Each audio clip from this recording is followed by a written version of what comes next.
Just like that, we're back.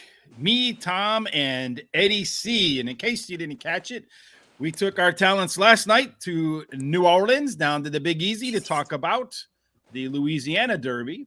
That's small potatoes, though, compared to what we're going to talk about today. Today, we're heading out to Dubai to talk about the Dubai World Cup. And last night, if you didn't catch it, there you go, right there on our YouTube channel, Horse Racing Radar TV. You could see Eddie C, you could see Tom, Sean, and me. I got a number 4 on. I think Tom might have the same sweatshirt on. He went to sleep with the PPs. Oh, man. I was going to make this story up that you went to sleep with the PPs and then woke up with all the all the winners. I was working this and then working Australia. Ah, fantastic. So it's a big day of racing out there in Dubai. Big money at stake, lots of races, lots of ground to cover. So you know what we're going to do? We're just going to get cracking right away today, and we'll leave the niceties to the side, I guess. Try to find some winners and some Dubai bucks. How you doing today, Eddie? Doing good, man. It's been a whirlwind the last 24 hours, doing it last night and then getting up and doing a few things this morning before I could look at Dubai. And it's definitely not my expertise, but I'll give it a go. We'll see how it goes. Well, I have to say it is a difficult one because the amount of information that's available when you get outside the United States can be spotty at times. So it really does take a little bit of work to get some stuff done. So let's see what we got. I'm pretty sure we're going to have some pretty good winners in here. I have no doubt about that. So the first thing we need to look at is the layout of the track. So this is what the Medellin track looks like. There's a turf races. There is a turf track and a dirt track. We'll be covering both types of surfaces today. And the first race that we're going to go with is race number 2. Tom didn't want to do the first race because he says he's not very good at Arabians. Eddie and I were like, come on, man, that's cakewalk. So this first one is a 1 mile. It is on the dirt track for 3-year-olds. If we look again here at the, well, that's something else for later on. A 1 mile, Tom, where does 1 mile start? You're up in the, right up in here. 1,600 meters. So right here, and then it's a 1-turn, 1 mile race. So taking a look at this spot, what do you see for a pace setup, Tom? Eddie, any ideas what you think you're going to see here? I'm thinking Pogo will be run on the front end, even though he's never run on the dirt, but he's got some all-weather experience. But that wasn't my choice. My choice was number 1, El Nafid. He has draw number 2. He's been good on the dirt. 3 starts, 2 wins, and a second. He's 2 for 2 at this distance. And he ran second to a horse by the name of Hot Rod Charlie last time out. He tried to move at 600 meters, and, well, he wasn't going to catch that winner. He's definitely a late developing horse, without question. I mean, he raced in the UK and some all-weather stuff and no wins. Got a few placings, but no wins. And these were novice races. So he's tried longer distances, 1,900 and 2,400, and just placings in those. I think 1,600 seems to be a better spot for this 3-year-old. And that's why I'm putting him on top, and that's why the bettors are putting him on top. 11, Pogo is my next choice. Has not raced on the dirt, and didn't place on the all-weather. So my question to myself was, why did I pick it? Well, he's a group winner on firm, hard turf courses. And he that's where he's really been enjoying that kind of running. And that's why I think he's got a little breeding for dirt, but more so, it's a type of surface he's running on. He wants to run on. He's got plenty of speed, and in a mile race, that's not so bad. He should be right up there. I mean, he's run 30 times starts. He's placed in winner placed in 15 of those, and he's won at the distance 3 times. So it's not a question of that. Last race, he had problems he was in Saudi Arabia. He had problems in the race. Ran 5th. On the turf, I think the shorter distance and the dirt, I think, will help. And frankly, I don't think Charlie Hills will put him here if he didn't have a chance. And that's why I went with him. The second choice in the betting should be the number 12, which is Secret Ambition is my final choice. Mhm. 44 starts, 11 wins, 12 seconds, 2/3. He's been good he's been running this distance 24 times. He has 6 wins, 9 seconds, and a third. He's a Group 2 and 3 winner at the distance in Dubai. He started his career in the UK, and he was at the highest class level he ever got to there was a Class 3. So something with the air or something going on, because he's a different horse moving to. He only got 1 win. It was at Brighton, and then he moved to Dubai, and he just became a different horse. And he's very good at finishing in the money. Maybe they have the good hay in Dubai. Yeah, you never know. Maybe he likes a little warmer weather. Mhm. He's a 9-year-old. He's been running good lately, so why not? I'd certainly got to include him. What do you think, Eddie, in this race? I don't differ too much from Tom. The one horse, Al Nafud, is my top choice. You know, he's 2 for 2 at the distance of a mile. As Tom mentioned, he came second to Hot Rod Charlie, and he wasn't going to catch him, but it was going a mile and 3/16, and now he's cutting back to a mile. So I really like that angle. You know, he's run 3 times on the track, 2 wins and a second. He gets his regular jock back in O'Shea, which I like, and his time form figures are very solid. So he's my top choice. I'm taking a little risk on my second choice, which is the 15 Storm Damage. Storm Damage, he's never run on the dirt. He's got really good tactical speed, though. I've watched a couple of his races. He's well bred. Connections are fantastic, and you know, he's really not done a whole lot wrong. He's raced 7 times and he's got 5 wins. So you know, at a decent price, you know, it's my second choice. And then I do have a little bit of a price play that I'm using for third, or come second or third, is the 10 horse. I'm not sure how to pronounce it, but I'm going to We'll go with Moo Baker. Baker. I'm the official pronunciator of the show, so it is Moo Baker today. Moo Baker. Okay, I'll go with Moo Baker. Yeah. Perfect. But you know, he led and just missed his last out. First time at a mile. He's been running in 6-7 furlong races. I like the idea that they're running him back at another mile. They must have liked something for him. He's definitely bred to get to mile. And at Maidan, again, 4 times racing, 2 first, a second, and a third. And, you know, at 12-1, it's a pretty enticing price. Whether he goes off at that price, I'm not sure. But I'm going to play the 1 and probably box him in exactas with the 10 and the 15. And then probably play a few other combinations of the 3 horses. I agree with you, both of you guys. I'm going to put Storm Damage actually on top of this race. I know he hasn't raced on the dirt before, so he's been on the turf. I don't think the distance is going to be an issue. The longer the race, the better. And it's one of those horses that when I look at it, it's walking up the performance ladder. Yeah, and I'm always looking for horses I think will be better in this race than they were in their last race. You can't argue with the 1 horse, Al Nafud. I think that's probably going to be the heavy favorite. But, you know, we're here to try to beat the favorite. And then my third pick, I'm going to go a little bit farther down the list, all the way down the list. I'm going to go with number 2, Algiers. That's my third choice. Let me find him in my program here, and I'll tell you why. He's got to be all. What I don't like about the program here is they don't rank them from 1 through whatever the numbers from a chronological order. I guess they're in the order of odds. And they're not even in the order of odds, so it doesn't even make sense to me. Probably post position.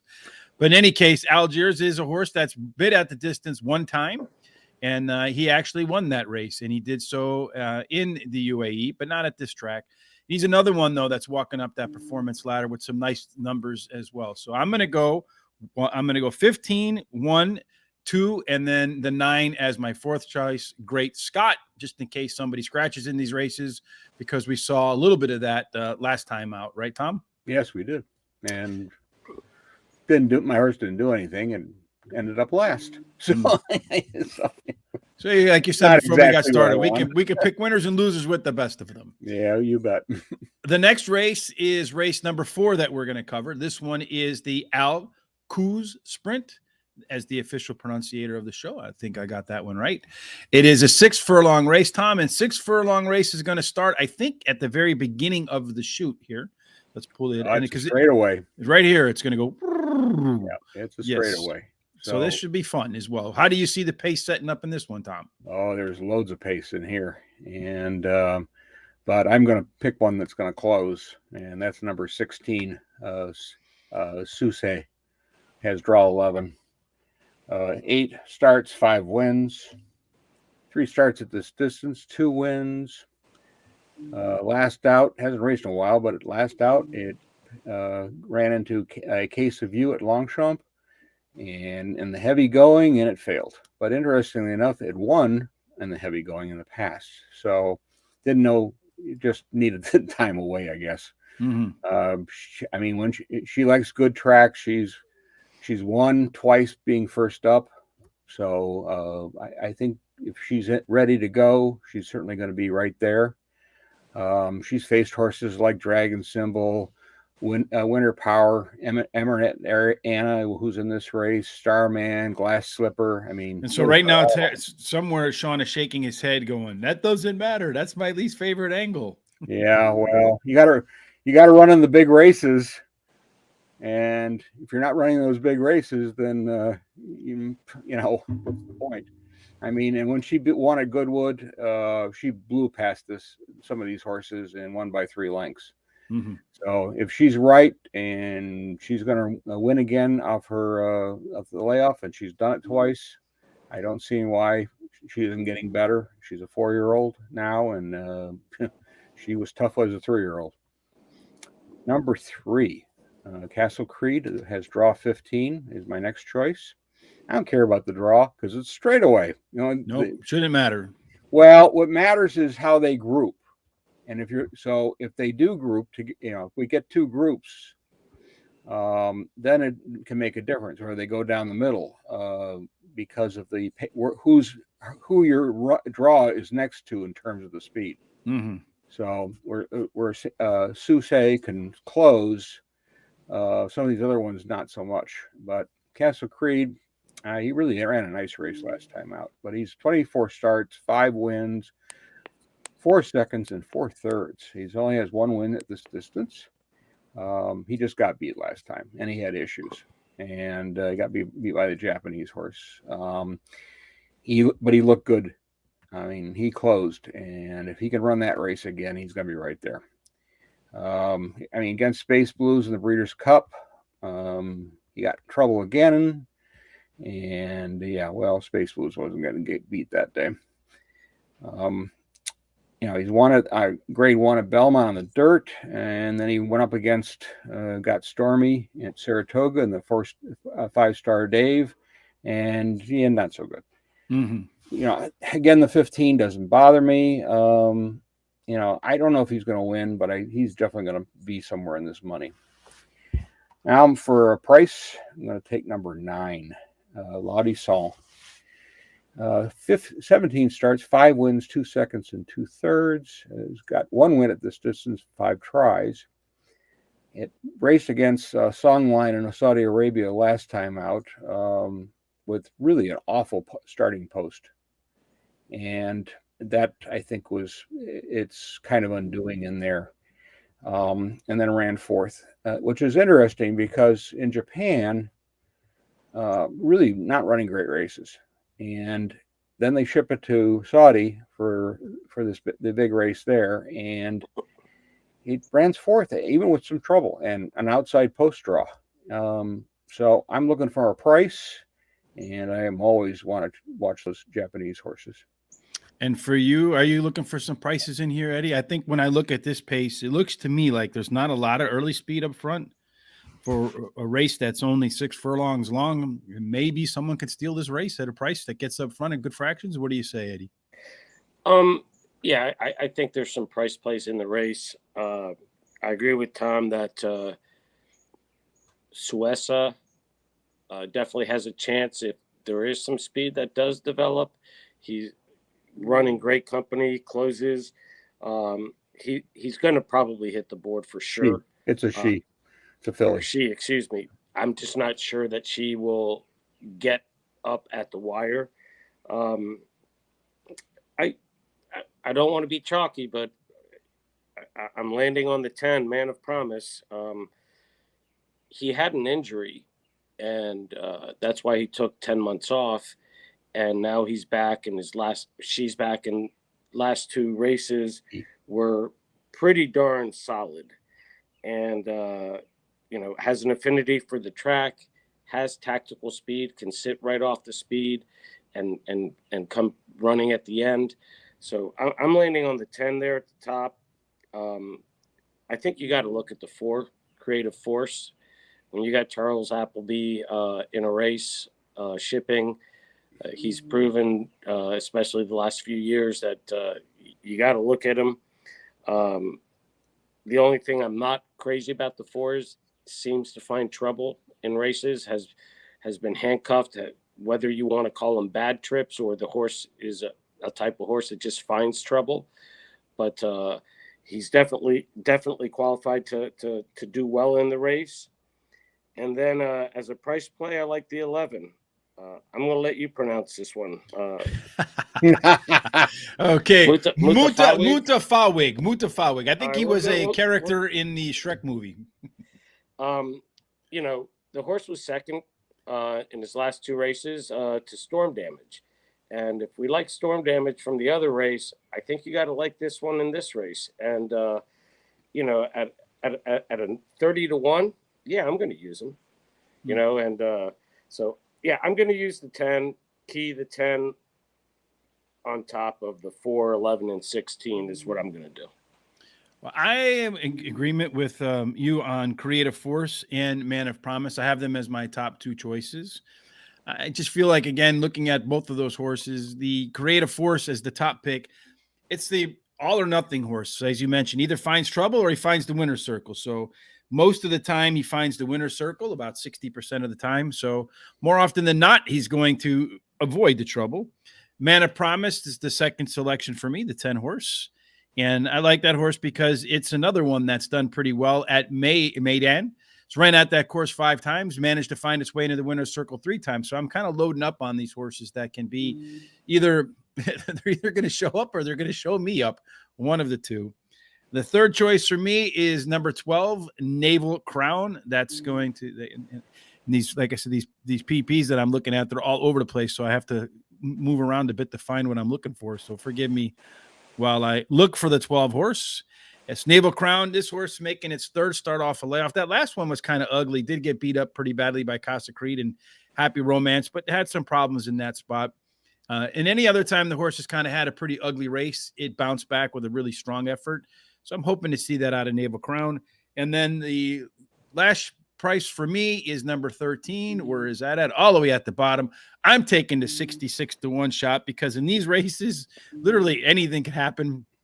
And they're all good horses. So let me find why again, the 13. This is a horse that's run at the distance 9 times. I know he's done so in Ireland, but he's won 8 of them and finished second in the other one. So the horse absolutely knows the distance, knows where knows where the finish line is. It's kind of hard to argue with that kind of record. May not win this race, but it is definitely moving up the performance ladder. And with that record at the distance at 66 to 1, it's kind of hard for me to avoid that one.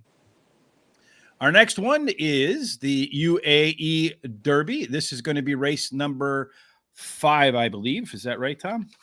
It should be race number 5. Yes, it's race 5. Yes, indeed. So this one is 1 1/2 miles, I think. About a little less than 1 3/16 miles on the main track. So let's look back. Let's look at that again. God knows where that one's going to be, but I'm going to guess it's going to start somewhere in here and come out of that chute and go around. What do you think? Yes. Well, what was it? I forgot the distance. 1 3/16 miles. What's the meters?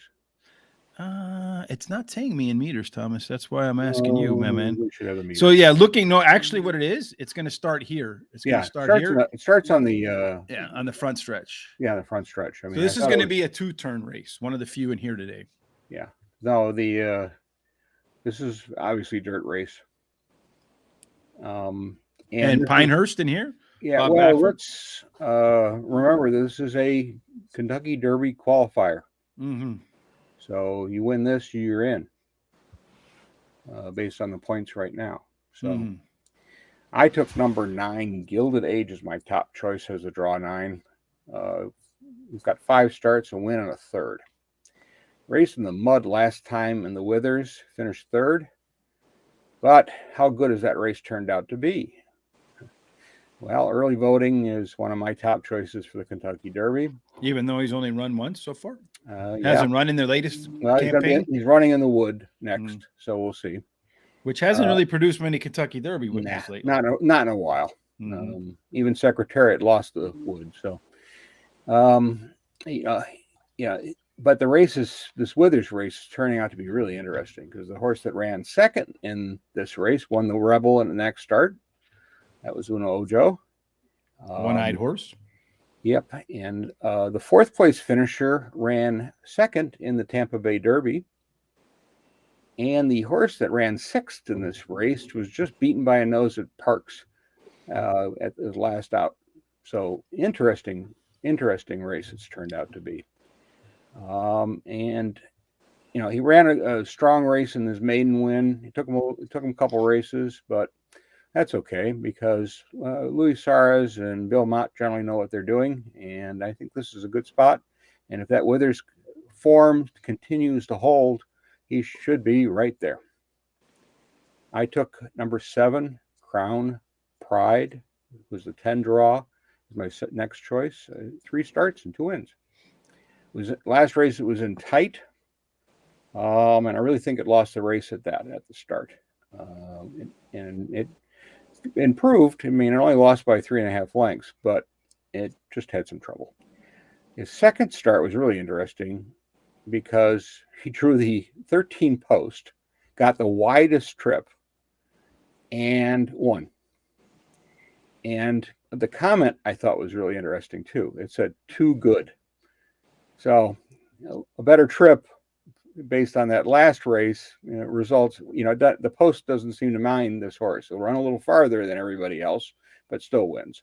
The 2 wins are at 1,800 meters, and he lost a 1,600 meter. That was a listed race. If he comes back to his previous form, he should be very, very much in this running with this bunch. My final choice is number 6, Combustion. Has the draw 7.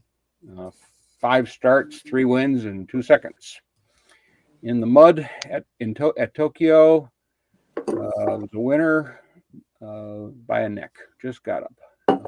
Sat behind the speed, pulled out at the 500 meters, and won.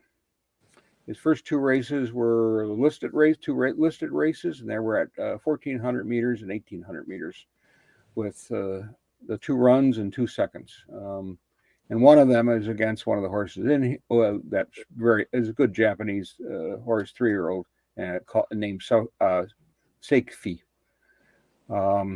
It's Godolphin owned, which is very interesting because they don't have a lot of horses in Japan or coming from Japan. William Buick's going to be riding, and I like those kind of odds. How about you? Who do you think is going to earn the Kentucky Derby points here, Eddie? All right. So before I get into it, I got a question to ask. Since it's a win and you're in, Baffert's running Pinehurst. If Pinehurst wins, doesn't get any points, right? Probably not. I wouldn't think so. So unless because they're not able to earn Kentucky Derby points, Baffert. So then why are they not pointing this horse on the Derby trail? Are they just chasing money with this horse for the owners in a sense, maybe?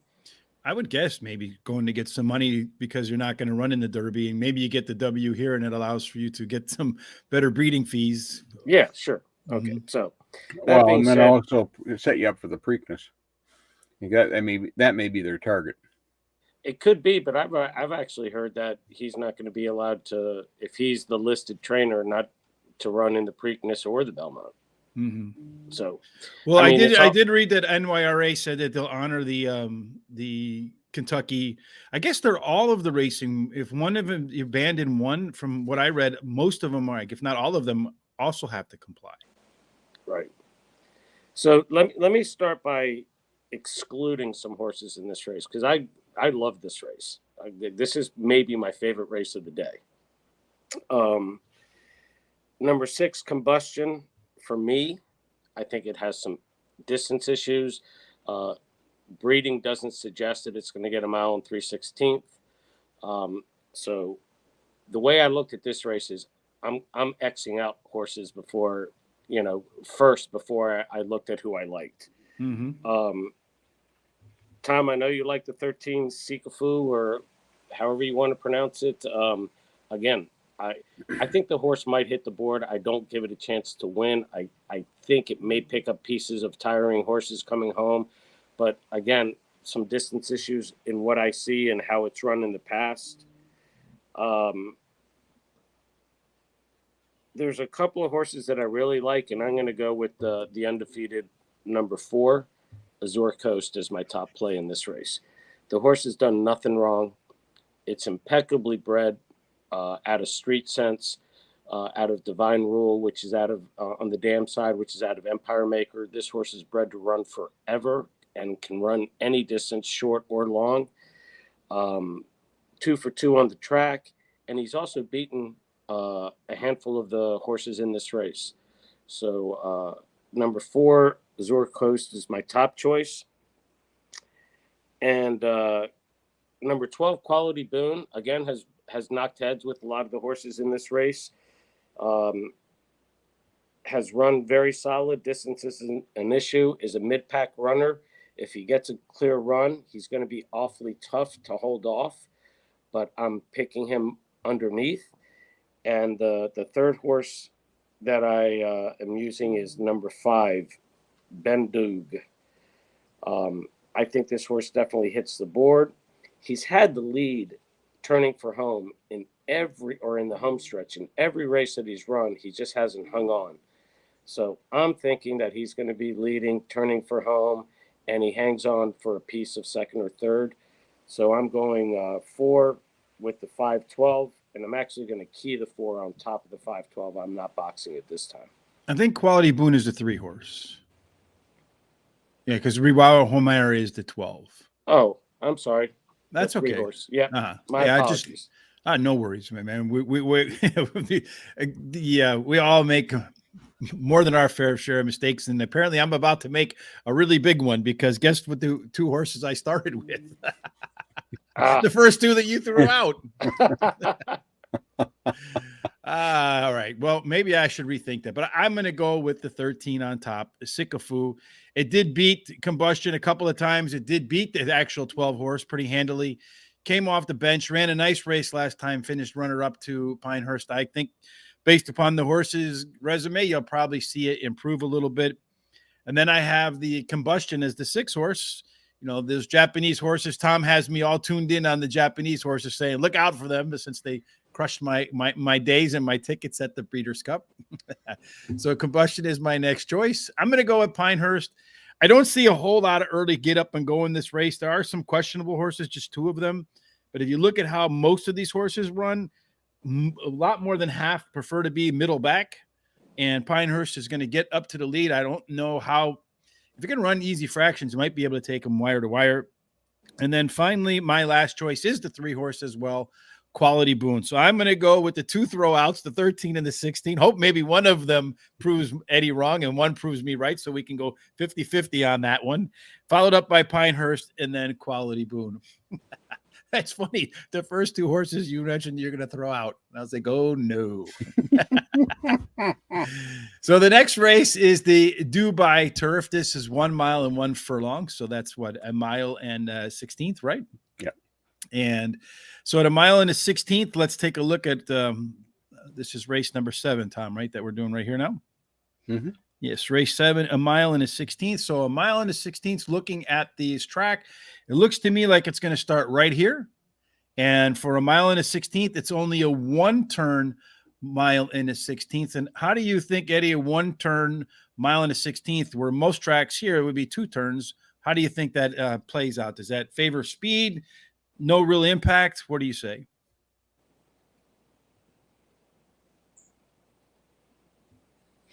Eddie? Oh, me? Yes. Do I me was a favor, asking go you to a Top- one-turn. As a one-turn mile and a 16th. Most races here at home, the U.S. a mile and a 16th, they're going to catch two turns on the turf. Do you think that makes a big difference here, one turn versus two turns? Oh, I think it makes I think it makes a huge difference because there's many horses that like two turns better than one turn, and also I think it favors speed a little bit much more on a one turn than a two turn. So if if you can figure out the pace scenario of the race, and pick somebody that you think is either going to be on the lead or close to the lead, I think they have a big advantage over closers. Mm-hmm. I agree with that. And Tom, what do you think? You got a speed horse up top, like one that's actually named Fast, Mr. Fast. Right up there is that first horse in German, Schnellmeister. So it's supposed to be a fast guy. Hasn't been. He sat No, eighth in his last race before he made his move, and that is my top choice, number 12, Mr. Schnellmeister. Schnellmeister. He's got 7 starts, 4 wins, 2 seconds, and a third. He's 1 for 1 at this distance. They generally space his races pretty far out, and with that, when he runs fresh, he's got 5 starts, 4 wins, and a second. Last time out, it was in Hanshin in a Group 1. He was beaten by 3/4 of a length. He was at 8th and closed, and they ran that race in 1 minute and 32.6. That's quick. And he's won or placed in his last 5 races. He wants a firm track, no question. I read a little article, and they said they generally scratch him if it comes up off. So anything wet, soft, whatever, they don't run them on him. Does it rain in the desert? I don't think it's going to be a problem there. Nah, I don't think so. Pretty good right now, and that means firm for us. Mm-hmm. And I mean, he's faced some decent horses, including Songline that won in Saudi Arabia. So there's no question this is a very good horse, and should be the favorite. Number 16, Saffron Beach is my next choice with draw 8. 8 starts, 4 wins, and 2 seconds. It's never run at this distance, but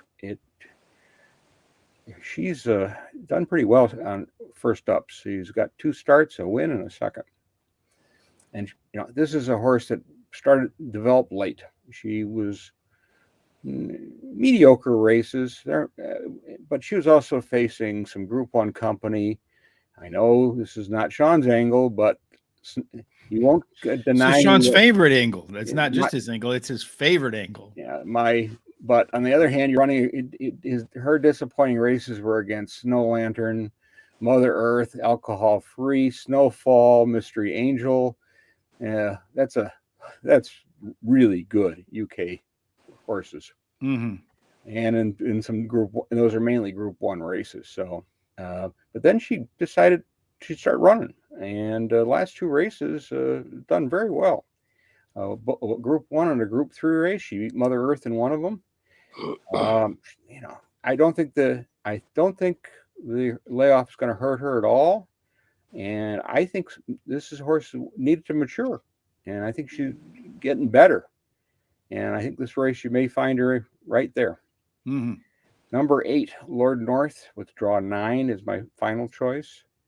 It has 14 starts, 7 wins, 3 seconds, and a third. He's 2 for 2 at this distance. They used the prep race at Lingfield on the all-weather, which was actually a group race. And he ran second, and he couldn't get to the winner. And that winner is running in the next race. Mm-hmm. So it turned out to be a bunch of Group 1s winners in that race, which was very interesting.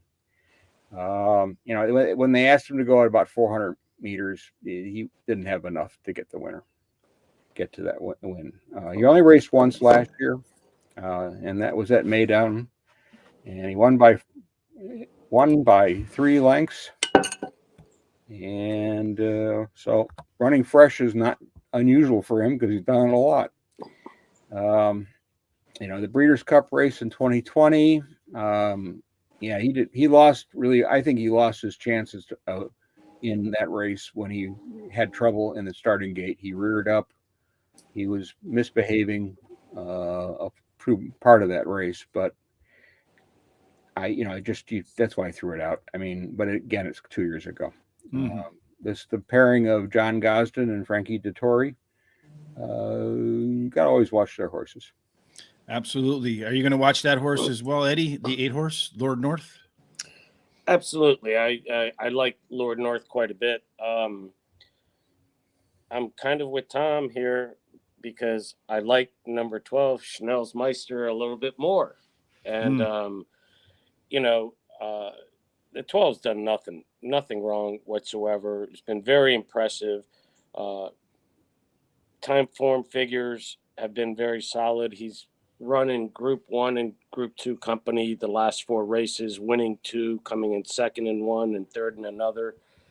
I think it's going to be very tough to beat, to be honest with you. I do have Lord North. I'm picking Lord North second. Again, as Tom said, you can't ignore the connections of the horse whenever you have Dettori and Gosden together. A very powerful combination. I also the Breeders' Cup turf win. He did have a little bit of trouble and came flying late, just to miss hitting the board, coming in 4th by only 2 3/4 lengths. So definitely give that horse a shot. And then I'm going to round it out using both the 15 Vindigard and also the 16 that Tom had mentioned, Saffron Beach. Vindigard, I give a shot to maybe even get up for second. Hasn't run since December, but that last race at Hong Kong, man, it got into some trouble there. It tracks leaders. It says no extra on the comment line, but no, it was flying and then had to hit the brakes. It doesn't show that, but I saw the race, so I give this horse a chance to come flying late and come second or third. So the way I look at it is the 12 is the class of the field, in my opinion. The 8's going to be tough to hold off. So I'm going 12 with 8. I'm going to box those 2, and then I'm going to key the 12 over the 8, 15, and 16. Going to try. I am in agreement with you. The 2 best horses here are Schnellmeister and Lord North. I just expect Lord North to have a big bounce upwards, not downwards, in this performance today in that second start off the bench. And I think he's going to get the better of Schnellmeister. So I'm going to go the other way around, 8-12. But at least my horses weren't thrown out this time, so I feel a little bit better. And then I'm going to go with Irad and Todd Pletcher with Colonel Liam coming over here. I look at this race. You mentioned at the start, one turn speed should hold up. This is another race where everybody seems to be backloaded instead of front loaded. So I think you're going to see some speed come out of here. And I think that you'll see Colonel Liam sit not too far off the pace and then run right by them at the end. You don't think so, Tom? If not, Irad will just knock all the other horses out of the way. He's one turn race and terrible draw. Yeah. That's why I can't blame him. And he's not faced this kind of field. Well, I also trust Irad to get the other horses out of the way if necessary. That's true. He knows how to use the whip. Yes. Well, Rich, I will tell you, Colonel Liam's literally only had one bad race in its last 5 races, and I'm going to be using Colonel Liam in there as well, but I didn't bring him up. But it's all right. No, I had him in my notes, and I just forgot to bring him up. But one bad race in his last 5 races. He's been racing in good company. He definitely has a shot. Yes, and like I said, I know Irad is very competitive, and he'll do what he needs to do to get home. He'll worry about the stewards later. And I'm going to go with a little long shot on there. Number 3, Desert Fire. This horse has run at the distance 4 times. Guess how many wins he has? I know he's probably not faced this anywhere near this kind of company. But this Sayed bin Sayour guy doesn't really buy bad horses most often than not. And this one is been at the distance 4 times, won 3 of them, and came in second in the other one. So maybe it likes the distance. Maybe it finds its way. And I do think the 3 is going to be forwardly placed. So again, he knows how to win at the mile and the 16th, and not a lot of pace here. Maybe steals it at 30-1. Next up, the Dubai Sheema Classic. This is going to be race number 8 on the program. And it is going to be about 1.5 miles on the turf. So 1.5 miles on the turf, gentlemen, is going to start about here and end about here. So again, this one is a 2-turn, 1.5 miles. So you're going to have some, I think this one you might need a little bit more late kick than we've seen in the other turf races so far. What do you say, Tom? Chalky again. Number 14, Yavar. We've got draw 12, which will make no difference because he closes like a freight train. Okay, it's not my turn. I got the clue. I threw him out right off the get-go. X'd him, Tom. He's got 12 starts, 6 wins, a second, and 2/3. Likes the distance. Last out in the Breeders' Cup. Back end of the field. Very firm hold. And then they went 7 wide, and he ran them down. And kind of the same run in the Belmont race before that. A little more, won by a little more, but last at the top of the stretch and blew by him. Mm-hmm. He's a gelding, so they're going to run him. I think since he's gelded, he's gotten a lot better. Maybe a little less happy, but maybe a better runner. Yeah, less things on his mind. The interesting thing is if the mistake they make is if they allow this horse to run freely, and that's happened in a couple of races, does nothing. Mm-hmm. Absolutely nothing. But William Buick knows how to hold him, how to get him right in the right position, and he just has been very, very impressive.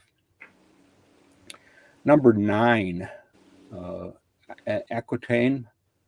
Alan Coeur? Alan Coeur, yeah. No, that's ran against Lord North last time out and beat him. Draw 9, 8 starts, 4 wins, 2 seconds, and a third. They again use that. You beat Lord North in that Lingfield race at Group 3, which was more like a Group 1 because of the horses that were in it, and on the all weather. So he was the first to move, and that made the difference. He ran in the arc, and to say it was the heavy going and just not his day. That's the only way to describe it. He's won on the heavy going in the past, but that race, no. And again, my angle, who he's running against, one of your favorite horses last year, Hurricane Lane. Mm-hmm. My favorite horse of all time. Mistriff and Tasman Bay. He beat Tasman Bay. I like the prep. Tom Marquette's got the mount, and I can see him easily placing in this race. Mm-hmm. Number 5, Hookham is withdraw 11 is my final selection. He's done well at this distance, but he does like to go longer too. So if he gets a little stuck or out, he's going to be fine. Last out after his layoff, he won a Group 2 at Maidan. Yeah. He ran mid-pack and made his move about 500 meters out and got up by head. It was good enough. He's won at Ascot in a Group 3 at this distance. He's also used all weathers for prep at times, so he's very good. Very useful horse. He's been right there with top company. I can't leave him out. How about you, Eddie? Who are you going to leave out, or did you not start with the X's out this time? Well, I'm going to go ahead and give you the 4 horses I'm going to use, and then I'll put them in order. All right. I'm using the 1 Authority, the 5 Hookham, the 13 Stella Volici, and the 14 Ibar or Ebar. I'm kind of stuck who I want on top here. All four of these horses have been running in really good company. I think I'm going to land on the 5 Hook'em on top. I love the fact that it ran at Ascot and won, took some time off, came over to Dubai and won his first race off that big layoff, and did you know, it says that he only won by a head, but he did it in style. He had plenty of horse left. So I like that they didn't, he wasn't all out to win that race. Stella Volici, this is a horse that I've played a few times before in the past. I think has a big chance to win the race.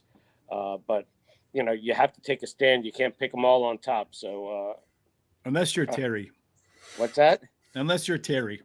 Well, okay. The other guy to show, he likes to bet all sometimes. So I said, right. unless you're Terry. But and even Authority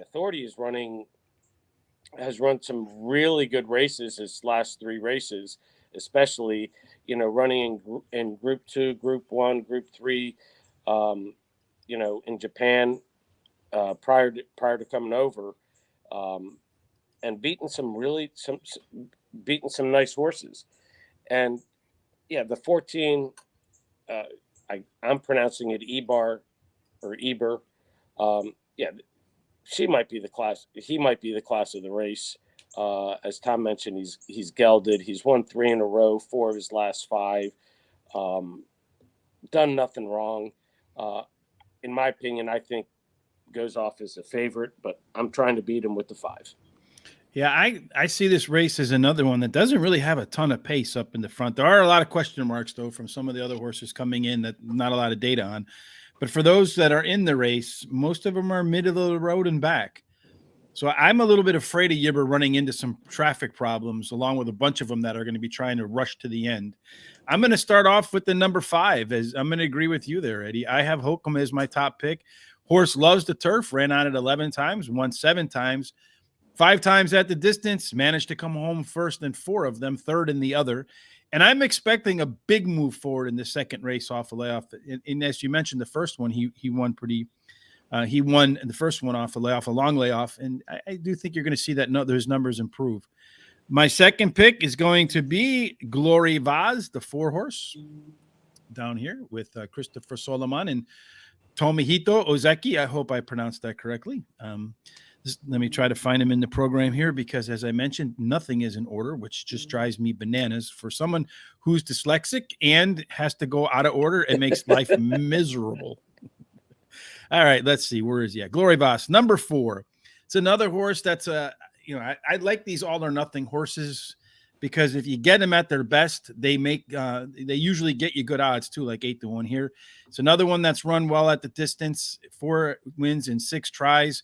He's run well coming off the bench like he's going to do today. And you mentioned those time form numbers. His time form numbers are as good, if not better, than anybody else's in this field. Number 1, Authority, is my 3rd selection. And again, I got to mess around with the program. I hate that they don't put things in order. And this is a horse that I expect. This is really consistent horse, Authority, unquestionably. Run at the distance a couple of times, has a win in a second, ran on turf, 12 races, 6 wins. But I think one of the things about this horse is you're going to get a very good effort out of him, which will put him in the mix all the way throughout the race. And I wasn't kidding when I said I threw out the 14 horse there, Tom. I X'd him out as my first, as anything. I just feel like he's going to run into traffic problems. Call it a hunch. Sometimes you got to play the hunch like David Harrison told us, and that's the hunch I'm playing. So I'm going to go with number 12, Shehar, as my 4th choice. It's a horse that's run out 6 times, 3 wins, 2 seconds. Has coming off a little bit of a break, but I am expecting the horse as a 4-year-old debut. Many times you see horses when they go from 3-year-olds to 4-year-olds, I think that 3-year-old to 2-year-old is probably the biggest bump, but the next biggest bump is between 3 and 4. I think you're going to see that out of the number 12 horse here. And that wraps up that race, and it brings us to the final race of the evening, which was our segue, where Eddie asked us, do we think Life is Good walks here? So, Tom, before we get to our picks, does Life is Good walk here? I couldn't find anybody to beat it. And you, Eddie? Yep. It's going to be a good walk spoiled. They can't. Oh, it's going to be a round of golf. That's right. All right, Tom, you say he can't be beat. I'm going to try to beat him too. So 2 out of 3 got to be good. Well, the only thing that I put against it is this is the first time at the distance and going longer than it has. Mm-hmm. I mean, last race, we all saw it in the Pegasus. He beat Nick Sko with really not any particulars showing that speed. He's got the one draw, so that'll help. He always seems to race a little wide, which is okay, because if you run like he does, it's not a problem. Mm-hmm. The Breeders' Cup Mile, let's face it, he just went out there and ran. Made easy work. I mean, his one loss was against the champion sprinter, Jackie's Warrior. And in a race that we didn't cover, my top choice is Drain the Clock in the sprint, the dirt sprint, the Sheema. And I mean, that was the only race. And he'll get the lead without question. I don't know who else will really press him. I think there's going to be a lot of heat in this race, Tom. Okay. That hasn't worked out well yet. So they're going to have to really press. There's got to be a speed burner who's just going to cook them. Mm-hmm. And that's the way he loses. I took number 8, Magna Quoz, is my second choice. Has 17 starts, 7 wins, 5 seconds, 2/3. It's won or placed in this type distance races. And it's tried the dirt twice, but no wins yet. I tossed the last for that. Saudi track is deep and it's sandy, and there are horses that just don't like it. And Nick Sko was one of them who wasn't particularly fond of it. And that's the way it is. And he went to Bahrain before and finished third to Lord Glitters, and he had the lead and got caught. Yeah, he likes to run on the front. Mm-hmm. He is a Group 3 winner in France, he's just he can run. I mean, there's no question. And I like the change to William Buick that Andre Fabre is doing, because the other jockey's available for this race, and he got taken off. And I think Buick knows the track and can win with him. And he rode Hot Rod Charlie, which is my final choice, in Hot Rod Charlie's race in Meydan. And Hot Rod Charlie, who's 5, he's got 7 draw, 14 starts, 4 wins, 3 seconds, 3/3, and a disqualification. Number 1 at this distance, but he's finished 3rd. So last up, they said he was about 80% fit. I would like to be able to run that kind of race, 80% fit. Mm-hmm. Race before, he dueled with Express Train, who's no slouch, at Santa Anita, and lost by a nose. His Breeders' Cup race was flat, to say the least. Not great. The question with him is, are they going to push him to push Life is Good, or are they going to sit right behind and see if they can close? And then Eddie, you say you're going to beat Life is Good, and who are you going to beat him with? No, I didn't mean. Maybe I misstated it. I don't think they can beat Life is Good. The curious aspect to me in this race is that his brother, Irad's brother, Jose's on Midnight Bourbon, and Midnight Bourbon wants to be out front too.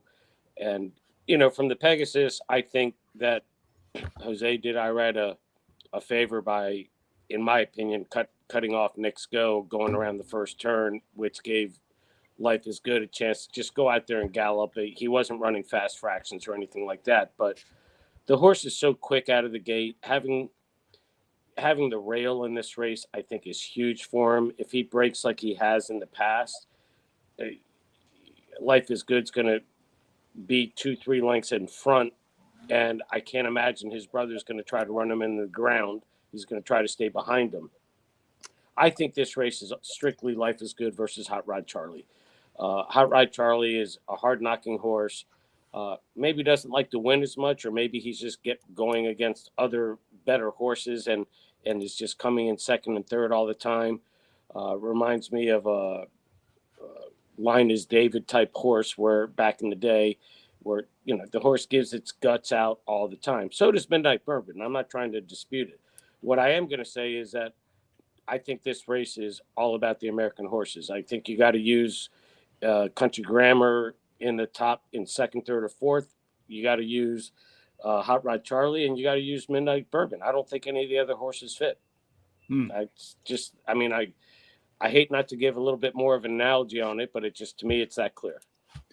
Well, I'm looking at this race, and I'm going to try to do what can't be done. I'm going to try to beat Life is Good. I think when you look at this race, there's 11 horses here, and as many as 8 of them, and I know they probably won't be able to catch Life is Good out of the gate. But if somebody pressures Life is Good, and he's got to actually fight for the first time in his career, how is he going to handle it? And I think that's going to happen because somebody's going to do it. Somebody's going to send their horse as fast and as hard as they can.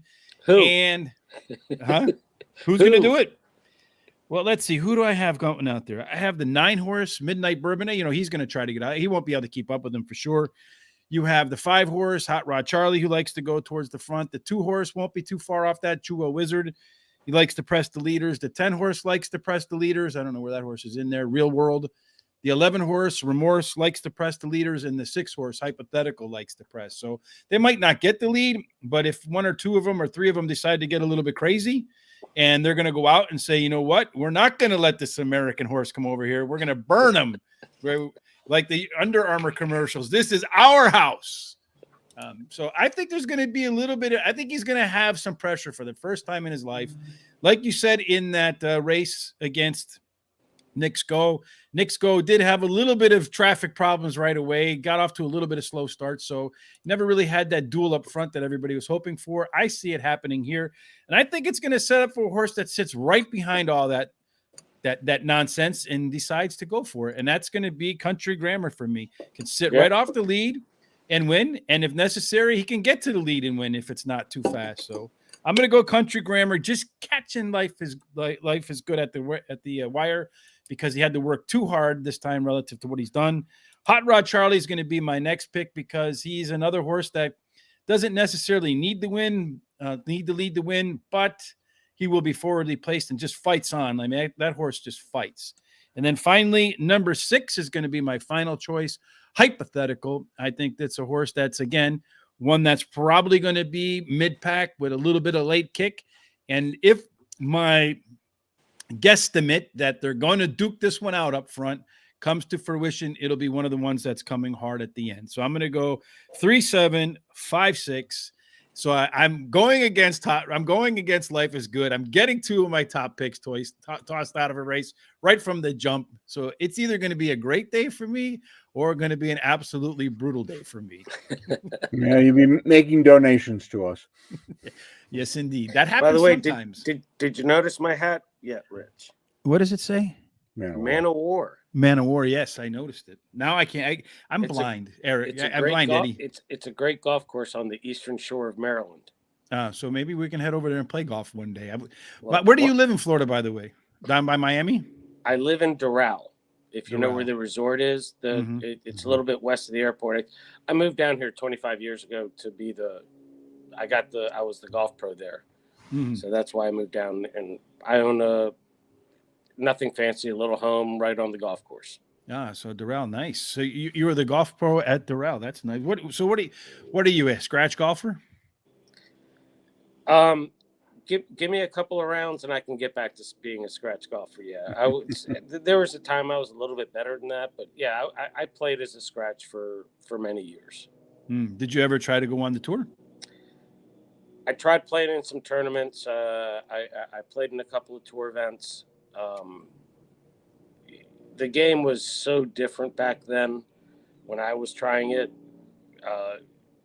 more financially than anything, but they all hit the ball way too far for me even 10 years ago when I was playing probably the best golf of my life, they just hit it too far. I mean, they're hitting 340-yard drives and I'm hitting it 265, 270. Yeah, that's a big. So they're coming in with pitching wedges and 9-irons, and you're coming in with mid irons. And yeah, I mean, put a wedge in my hand, I can compete. But mm-hmm. when they have a wedge and I'm hitting 7-irons, no, you'll lose. Everybody will lose. Right. It's just the matter of the roll when the ball lands because of the ball flight. That's indeed so. All right. See, well, now I'm at the age where I can play at 6,500 yards and have a lot of fun with my boys and drink beer as we play and, just enjoy it.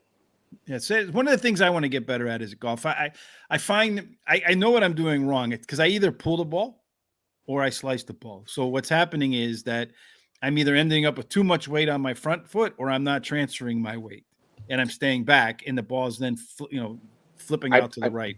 I think I alluded to this yesterday. When you start your forward swing or your downswings, if you're gripping the club a little bit lighter, you should start it a little bit slower. Because what happens is if you're gripping it tighter, you're starting to come back really just too fast, too hard. Just relax and, just think that you're swinging 80% instead of 100%. And I guarantee you're going to start hitting the ball straighter and further. Well, that's what I'm hoping to do this year for sure. And hopefully, much or like quarter horses, down to Gulfstream, we'll either go play around or we'll go to the range. Yeah, we can do both. We'll go to the range and then you'll see, wow, he's pretty good. And then when I get out to the course, no, he's not. That's how it always I play great at the range and I'm like, yes, I'm dialed in with my distances, get on the course and oh my Lord. Well, maybe after a few holes on the golf course, I'll say, hey, let's just go fishing. Yeah, we can do that too. That'll be fun out in the ocean. I've never done that, so I will look forward to that. Fishing's the best. Yes, indeed. I fished a lot in like rivers and lakes as a kid, but never in the ocean. So I would look forward to doing that. I'll definitely make it a point to come down to Florida. My folks live in Tampa, so next time I come down to them, I'll rent a car and I'll head down that way. I'll be up there on Sunday for their big day on Sunday. No, yeah, my folks live in Clearwater, just a little bit outside of Tampa. Got to cross that bridge, and that's that. All right, well, up to Saratoga this summer. We'll hang out and have a good time. Well, we're going to go up there. All of us, we're planning on trying to make a trip. So let us know when you're up there, and then are you going to be up there the whole meet? I'll be up there almost probably the whole meet. I have a cabin 25 minutes away. You guys, if you guys come up, I'll have you over and we'll do a little cookout and have some beers and eat some steaks or burgers or whatever, and we'll have a good time.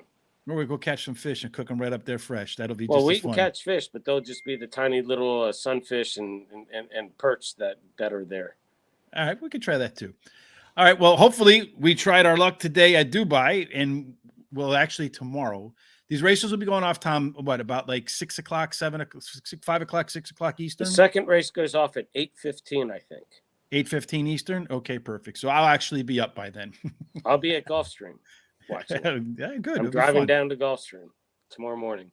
Making all of us jealous up here in the Northwest, in the Midwest, where it's going to be. Tomorrow's not supposed to be a bad day. It's just been raining and gray. Like if we live in Seattle. No, actually, it's supposed to be cold tomorrow very windy. Tom, where are you at? I live in north of Chicago. Oh, okay. So up in the suburbs. The northern suburbs, yeah. Funny is on screen, but I've never met any one of them in person. So it'll be interesting to see when we meet them. Oh, you're taller. Oh, you're shorter than I thought. Well, that's what Sean said. Sean, I go, so how do you know these guys? He goes, we've never met. Yeah. We've met, but it's only been through, guaranteed tip sheets is when we met. Well, I'm a little dude. I'm 5'5", probably shrinking to 5'4" now as I get up in age. Yep. That happens to the best of us. Yeah, I know. I was just reading some stuff the other day about posture, about how if you straighten up your posture a little bit, you can get another inch or so back as you grow older. So maybe we should all work on posture. Stretching is the elixir of life. Just stretch every morning or every night or both. Trust me, stretching is the best thing in the world. Especially when you sit at a desk hunched like a C all day, every day. It's terrible. It's what I do. Well, as I said, I hope that we hit a bunch of winners today or tomorrow, starting at 8:15 a.m. Hopefully, then the money that we bank from the Dubai World Cup can turn around and watch the show that we did last night for the Louisiana Derby. Take that on down to the New Orleans and see if you can collect on that. That looks a little bit chalkier than what I think we're going to see in Dubai. Terry and I will be back tomorrow to discuss the big races at Sunland on Sunday. Till then, folks, we hope that you had nothing but a fantastic Friday, Saturday, and Sunday, and that, Tom, all of your picks, whether they be in Dubai, Gulfstream, Sean at Tampa Bay Downs, or Dubai, where do they end up, Tom? We hope the winner's circle, because that's what we're Absolutely. trying for. That's what we're aiming for. Have a fantastic weekend, everybody. Good luck with your picks. Thanks again, Eddie. To catch Thank up with you. Eddie, you can follow Eddie on Twitter at It's Me, Eddie C. And you can see on the scroll bar below where you can find us. Thanks again, Eddie. I had a lot of fun. Hopefully we had a lot of winners. Till next time, everybody, good luck We have to join Appreciate it, again. Rich. It was a good time. as well.